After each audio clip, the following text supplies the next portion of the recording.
Hello dear students, आज पुनः एक बार हम लोग हाजिर हैं आपके लिए आपके प्रश्नों का जवाब और आपके कुछ प्रश्न। डियर स्टूडेंट्स, मुझसे एक प्रश्न पूछा गया सबसे ज़्यादा कि सेफ्टी ऑफिसर जॉब और इसकी सैलरी कितनी होती है। अब जब हम इस चीज़ पे चर्चा करते हैं तो पाते हैं कि सेफ्टी ऑफिसर की सैलरी और जॉब के बारे में अगर हम चर्चा करें तो ये समस्त बातें डिपेंड करती हैं कि आपको जानकारी कितनी है और आपने कितने दिनों से काम किया हुआ है और कितना एक्सपीरियंस आपको है, और उस एक्सपीरियंस के आधार पे ही आपको जॉब मिलने की संभावना होती है और उसी अकॉर्डिंग आपको सैलरी भी मिलती है। लेकिन अगर ऐसे ही अगर कोई पूछे कि मैंने डिप्लोमा कोर्स कर लिया है और इसके बाद से सेफ्टी ऑफिसर का कोर्स मैं करना चाहता हूँ, कोर्स भी किया मैंने और जॉब, क्या मुझे सैलरी मिल पाएगी? तो मेरे ख्याल से कोई भी यह बता नहीं पाएगा कि आपको कितनी सैलरी मिलेगी और आप क्या क्या कर सकते हैं। सबसे बड़ी चीज़ देखिए, अगर आपने सेफ्टी ऑफिसर के क्षेत्र में या सेफ्टी के फील्ड में जाना चाहते हैं, आप अपने करियर को सेफ्टी में इन्वॉल्व करना चाहते हैं, तो ये ज़रूरी है कि आप जो भी कोर्स कर रहे हैं, जो भी चीज़ सीखने जा रहे हैं, उसमें आपको महारत हासिल होनी चाहिए, उसमें आपको विशेषज्ञता हासिल होनी चाहिए। यदि आप उस चीज़ में महारत हासिल नहीं है, आप उसमें काम नहीं कर पाते हैं, तो निश्चित रूप से सैलरी तो बहुत दूर रही, आपको जॉब भी नहीं मिलेगा। तो आपको विशेष रूप से मैं एक चीज़ ध्यान देना चाहूँगा। अब जैसे हम चलते हैं कुछ कोर्सों के बारे में। अब आप देखिए कि एक तो होता है सामान्य कोर्स, जो फायर एंड सेफ्टी का कोर्स आपने किया, तो फायरमैन इत्यादि आप बन सकते हैं, शुरुआत कर सकते हैं एक फायरमैन से और उसकी शुरुआत कर सकते हैं। लेकिन यदि आप चाहते हैं कि हम कुछ और बेहतर करें, फायरमैन न बने, फिजिकल वर्क ज़्यादा होगा इसमें, तो आपको डिप्लोमा कोर्स करने की आवश्यकता होगी। ये डिप्लोमा कोर्स कई तरह के फॉर्मेट में आपके इंडिया में हिंदी, उर्दू व अरबी में अवेलेबल हैं। तो अगर आप डिप्लोमा कोर्स करते हैं तो आपकी शुरुआत की जो सैलरी होती है वो लगभग 15 से 15,000, 12,000, 15,000 के बीच में होती है, शुरुआत की सैलरी होती है।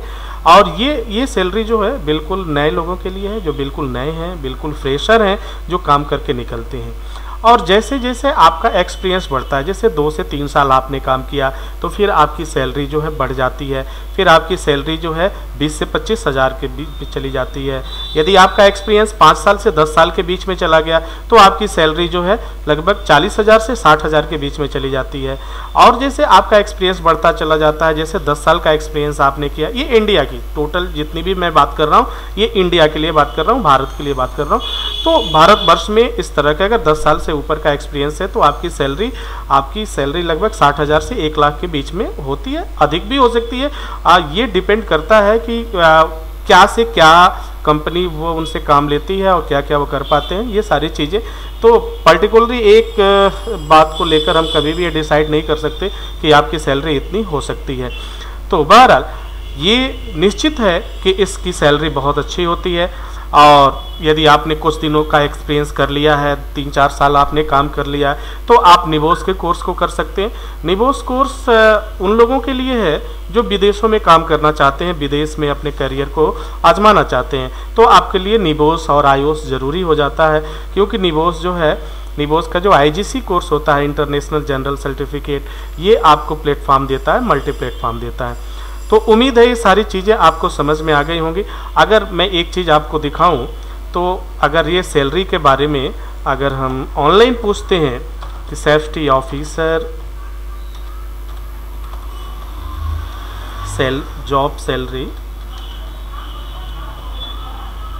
इन इंडिया, तो आप देखेंगे कि इंडिया की सैलरी, एक एवरेज सैलरी आपको ये दिखाएगा। आप ये देख सकते हैं, आपका safety officer salary India, the average salary for the safety officer is ये, अर्थात ये सैलरी आपको इंडिया में मिल सकती है, पर ईयर की है 3,02,007 रुपये। अब इस सैलरी को आप 12 भागे में डिवाइड कर दीजिए, आपको पता चल जाएगा कितनी सैलरी आप पा सकते हैं। दूसरी बात, अगर मान लीजिए कि हम 3 लाख ही है 3 लाख सैलरी है। अगर इस चीज़ को हम कैलकुलेट कर लें तो हमारे पास आता है, देखिए इस चीज़ को डिवाइड हम कर लेते हैं और डिवाइड करने के बाद से 12 में 12 महीने में डिवाइड करते हैं तो लगभग 25,225 रुपये की सैलरी आपकी ये औसत सैलरी निकल के आ पा रही है। लेकिन ये कब, अब इसमें देखिए ये क्या कह रहे हैं, safety officer salary, average salary, औसत सैलरी आपको बताया गया है जो 25,000 रुपये के करीब आपकी होती है। लेकिन ये उनके लिए है जिनको कुछ काम का एक्सपीरियंस है। यदि आपको काम का एक्सपीरियंस नहीं है तो ये सैलरी और भी डाउन जाएगी। आपको शुरुआत में 15,000 से 20,000 तक की सैलरी मिल सकती है, ये डिपेंड करती है कंपनी के ऊपर। लेकिन यदि यही चीज़, यदि सेफ्टी ऑफिसर जॉब कर रहे हैं और आप गल्फ़ में जा रहे हैं, गल्फ़ कंट्री को ले लेते हैं, तो गल्फ़ कंट्री में आप देख लिए एवरेज सैलरी जो है आपकी क्या हो जाएगी। तो यूएई का ले लेते हैं, यूएई का ले लेते हैं, इसमें हम देखेंगे तो ये सैलरी डिफ़र कर जाएगा, ये सैलरी कुछ और होगी वहाँ पे। अब देखिए AED ये आ रहा है आपका जो है ये 5,500 रुपये आएगा, ठीक है। अब इसको आप इंडिया में चेंज कर लीजिए, INR में चेंज कर लीजिए। ये देखिए 1 से 5 साल अब आपको दिखाया गया है 22 years of experience, average monthly salary for safety officer UAE, ठीक है, यूनाइटेड अमीरात, सऊदी अमीरात जिसको कहते हैं। अब देखिए व्यू सैलरी 1 से 5 साल का एक्सपीरियंस आप यहाँ पे थे, ठीक है, फिर 6 से 10 साल, ये 11 से 20 साल, ये सैलरी आपको ये दिखाई दे रही है। ये आप इस चीज़ को देख सकते हैं जब हम सही प्रोसेस कर रहे हैं, कोई बात नहीं। तो ये देखिए ये सैलरी, कहने का तात्पर्य ये है कि आप कतर में अगर काम करते हैं, ये देखिए 7K के करीब जाएगा सैलरी आपकी, ठीक है। ये सऊदी अरब में काम करते हैं 5.5K के करीब जाएगा। कुवैत में अगर काम आपको मिल जाता है तो 5.5K, अर्थात लगभग मंथली जो होती है 5500 रुपये आपकी सैलरी बनती है। 5500 वहाँ का रुपया होगा, इंडिया का नहीं, इंडिया को आप चेंज कर सकते हैं। ओमान में अगर आप करते हैं तो लगभग आपको एवरेज सैलरी 4500 रुपये। तो ये सारी चीज़ें हैं। तो आप अपनी बात, अगर आप सेफ्टी ऑफिसर को करियर बनाना चाहते हैं तो मैं यही आपको सलाह दूंगा, एक नेक सलाह, कि आप बेहतर तरीके से अपनी जानकारी रखिए।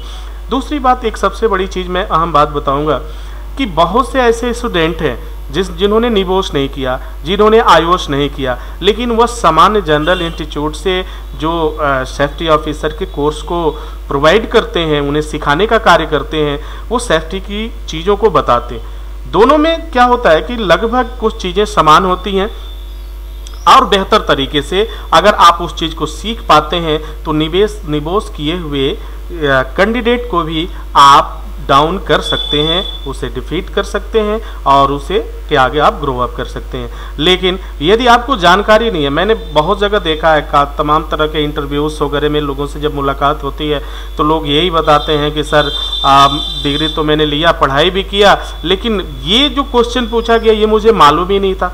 अब बताओ, क्वेश्चन क्या, 2-3 चीज़ ऐसे क्वेश्चंस होते हैं जो आपसे पूछे जाते हैं, आपको परखने के लिए पूछी जाती हैं। अब देखिए, आप जैसे सेफ्टी फील्ड से आप हैं तो उसमें देखिए साइट इंस्पेक्शन होगा, रिस्क असेसमेंट होगा, उसके बाद रिपोर्टिंग होगा। ये जनरल काम है जो आपको एवरी साइट पे करना है, पर डे करना है, हमेशा करना है, ये सारी चीज़। इसके बाद से भी जो चीज़ें होती हैं वहाँ के रिक्वायरमेंट पर, it is a totally depend on site, ये साइट के ऊपर निर्भर करता है। अब उसमें भी देखिए सेफ्टी इंजीनियर की ड्यूटी अलग हो जाएगी, HSC की मैनेजर की, HSC इंजीनियर की, सेफ्टी इंस्पेक्टर की और HSC कोऑर्डिनेटर की, तो सबकी ड्यूटी अलग अलग हो जाती है। अब ये ड्यूटी कैसे अलग होती है, अब जब भी आप अपनी जॉब को शुरुआत करेंगे, शुरुआत में तो आपको सेफ्टी टेक्नीशियन के रूप में लिया जाता है। सेफ्टी टेक्नीशियन के रूप में काम करने के बाद से आप क्या करते हैं, धीरे धीरे जैसा एक्सपीरियंस होता है, सेफ्टी ऑफिसर होते हैं, उसके बाद से मैनेजर होते हैं, इंस्पेक्टर होंगे, कोऑर्डिनेटर में भी आगे तक डायरेक्टर तक आप जा सकते हैं और चीफ तक बन सकते हैं। तो मेरे ख्याल से आपको ये सारी चीज़ समझ में आएगी।